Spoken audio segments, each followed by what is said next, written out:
La ville de Lévis insiste sur la protection des berges et demande la collaboration de ses citoyens. Bienvenue à Nouveau Info Québec.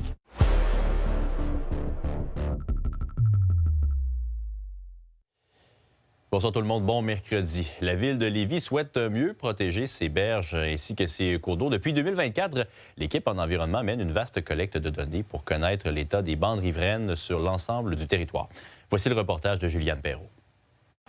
Vous saviez peut-être pas, mais à Lévis seulement, on trouve près de 300 cours d'eau. Bout à bout, c'est l'équivalent de 850 km linéaires. En ce moment, l'équipe d'environnement de la ville de Lévis s'affaire à évaluer l'état des bandes riveraines. On vise à évaluer l'état des bandes riveraines au niveau surtout de la végétation, qu'est-ce qu'on retrouve comme strates arborescentes, herbacées ou arbustifs. Je pense que c'est quand même pas mal dans ce coin ici qu'on peut la tracer. On regarde également s'il y a des trucs particuliers comme des espèces envahissantes ou des activités, on va dire, non désirables dans la bande riveraine. Si on a une impatiente glanduleuse, qui est une espèce envahissante, bien, on va venir la prendre en photo avec la tablette, puis sur la carte, ça va nous mettre un point.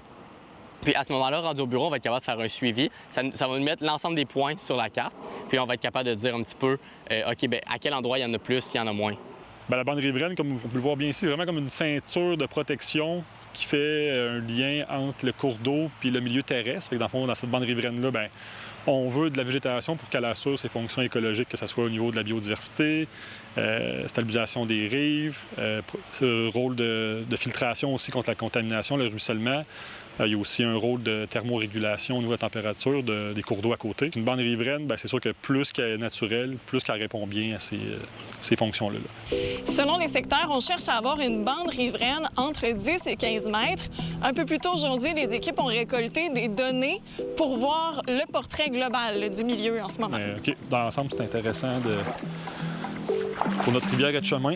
C'est une sonde multiparamètres, ça c'est super intéressant. Ça peut mesurer en temps réel, en fond, le pH, la conductivité, température et oxygène dissous dans l'eau. C'est vraiment des indicateurs assez généraux de la qualité de l'eau. La conductivité, quand elle augmente, c'est que tu as des sources de pollution qui l'affectent, que ce soit engrais ou peu importe quoi, qui vient plus du milieu urbain ou agricole. Si tu allais voir les propriétaires juste ici, qu'est-ce que tu leur demanderais peut-être à ajuster sur cette bande-là? Oui, en fait, je leur expliquerai un petit peu. Je viendrai leur montrer le 10 mètres, il arrive à quel endroit. Puis à ce moment-là, je vais leur dire qu'il faudrait cesser de tondre dans cette zone-là.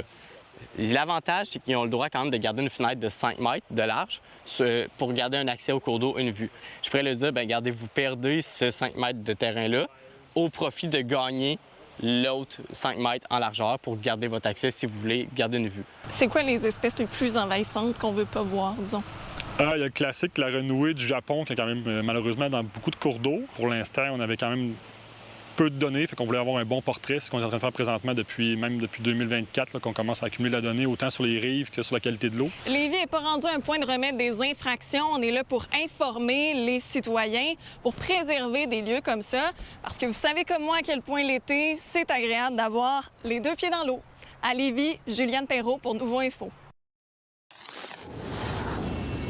À moins de vous tenir loin des réseaux sociaux, vous avez entendu parler du Streamer Fest à Miami de Julien Duguay, le propriétaire de la bijouterie Médusa, qui a eu des propos extrêmement misogynes sur un yacht avec des streamers, des invités qui étaient là pour en parler. L'analyste socio-culturelle pour Nouveau Info, Anne-Sophie Gravel. Bonsoir, Anne-Sophie. Bonsoir. Ça t'inquiète des propos comme ceux-là, une crise comme celle-là? Oui, ça m'inquiète. Puis ce qui m'inquiète aussi, c'est à quel point ces propos-là, ce type de propos-là est de plus en plus décomplexé. J'entends beaucoup autour de moi des gens dire qu'ils ont l'impression qu'il y a quelques années, on n'aurait pas pu tenir des propos comme ça impunément. Puis impunément, même le mot est faible parce qu'on sait maintenant que la misogynie, c'est même une industrie qui rapporte beaucoup d'argent. Donc, c'est inquiétant à quel point c'est décomplexé. Ce qui est surprenant aussi, c'est de voir des gens défendre ces comportements-là, les minimiser dans les commentaires, des gens même des réseaux sociaux, des personnalités publiques qui se mettent du côté de Julien Duguay. Ça aussi, c'est particulier. C'est très délicat parce qu'il y a aussi des jeunes femmes qui étaient sur certaines vidéos qui ont pris la parole pour à la fois se distancer des propos, mais aussi un peu les amoindrir. Et il ne faut pas oublier, sans sans occulter les propos des principales intéressées, parce que c'est important d'écouter ces jeunes femmes-là, mais il ne faut pas oublier aussi que c'était quelque chose qui était diffusé, hein, c'était streamé. Oui. Donc, la conversation, elle se déroule aussi entre les gens qui étaient là et le public. C'est normal que l'indignation en ce moment du public s'exprime parce qu'ils ont été invités au dialogue, les membres du public. Et là, Julien Duguay, il arrive avec une proposition. Il dit qu'il veut réparer ça en donnant 250 000 à des mères monoparentales ou qui ont subi de la violence, là, 10 fois 25 000 Qu'est-ce que tu penses de cette forme de réparation? Bien, à mon sens, de dire que c'est trop peu, trop tard, c'est un euphémisme parce que c'est même présenté comme une loterie à celle qui présentera l'histoire la plus triste, la plus dramatique. Donc, on invite à envoyer un peu un CV là, de vie difficile. Ouais. Et c'est dire à quel point il y a un manque de compréhension de ce qui se situe derrière le fait de se retrouver en précarité ou de vivre la violence. Puis c'est pas des choses qui devraient nous donner des chances de gagner un concours. Hein. On n'est pas dans les Hunger Games. Là. Dans la réalité, c'est pas comme ça que ça fonctionne. Donc, c'est assez alarmant. Oui, peut-être que ça serait mieux de faire un don à un organisme là, qui vient en aide aux femmes.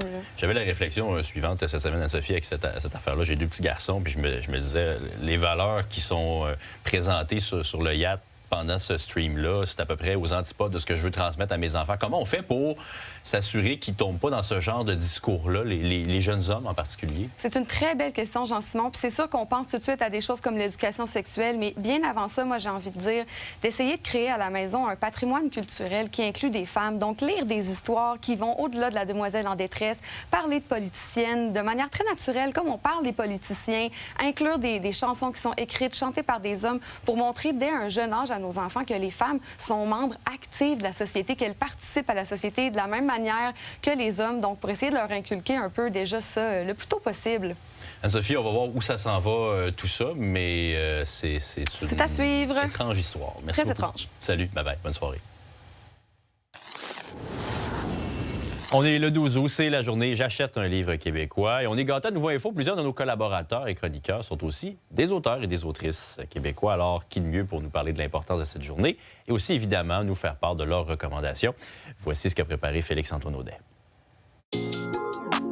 Bonjour, je suis Louis-Philippe Lampron. Je suis l'auteur de La démocratie ne se défendra pas toute seule, paru chez Éco-Société. Mon nom, c'est Anne-Sophie Gravel. J'ai écrit un livre qui s'appelle La télévision à l'ère MeToo, qui va paraître chez Québec-Amérique le 22 septembre. Je m'appelle Marianne Spire, je suis conseillère en sécurité financière et j'ai écrit le livre Apprivoiser l'argent. Dans mon livre, en fait, je regarde ce qui se passe essentiellement là, au sud de la frontière, la montée de l'autoritarisme depuis le retour de Trump II à la présidence américaine. Puis j'essaie de tirer des parallèles avec ce qui se passe chez nous puis avec notre système politique et juridique. La télévision à l'ère #MeToo, c'est un essai qui s'intéresse à des séries télé qui sont sorties en même temps que le mouvement MeToo et qui va un peu analyser comment la culture populaire essaie de vulgariser des revendications féministes. C'est un guide pratique qui donne vraiment les bases citoyennes à tous les gens de 18 à 35 ans, je dirais, toutes les choses à savoir au niveau de l'argent, l'économie. Puis c'est écrit de façon vraiment digeste, vraiment agréable à lire. Moi, je vous recommande l'essai Hors-jeu qui a été écrit par Florence Agathe Dubé-Moreau. C'est un essai féministe qui est paru chez Remue-Ménage en 2023 et qui s'intéresse aux coulisses du sport professionnel. Donc, en fait, à la place des femmes en coulisses dans le sport professionnel. Donc, les coachs, les directrices d'équipe, les cheerleaders, mais aussi les épouses, les copines des athlètes, tout ce qu'elles font d'organisation en amont pour permettre les carrières de ces athlètes-là. Et je ne serais pas très original parce qu'il a gagné des prix, là, mais Marc Fortier essaie de devenir fasciste. C'est vraiment une porte d'entrée à la fois drôle, inquiétante, là, mais surtout très, très bien fouillée et documentée là, sur ce qui est en train de se passer un petit peu partout en Occident. Un livre que j'ai bien aimé, c'est Assis, debout, couché. C'est un guide pratique qui nous aide à naviguer, à savoir est-ce qu'on est avec le bon partenaire de vie. Ce livre-là, je l'ai dévoré, je l'ai lu très rapidement. Il est écrit de façon super digeste, puis il est très agréable. Chacune de ses idées, de ses recommandations sont vraiment simples à mettre en place. Le 12 août, pour une autrice québécoise, bien, ça veut dire beaucoup, surtout pour moi, que c'est la première année où est-ce que je suis du côté des auteurs. Puis c'est vraiment une belle opportunité pour mettre de l'avant. C'est un projet sur lequel on a travaillé pendant des mois, qu'on est fiers puis qu'on veut partager avec notre communauté, les Québécois et les Québécoises. C'est quand même une belle tradition qu'on a au Québec depuis plusieurs années. On voit de plus en plus de préparation en amont, des articles qui sortent, donc on sent une effervescence autour de la littérature d'ici. Je trouve que c'est une belle vitrine pour les auteurs et les autrices, puis pour les fans de littérature. qu'à chaque année, on prenne le temps collectivement de dire hey, il faudrait que je m'intéresse à ce qui se fait ici, que ce soit en essai, en fiction, en littérature jeunesse. Moi, c'est vraiment quelque chose de fondamental puis qu'on devrait continuer aussi longtemps que le Québec va être là.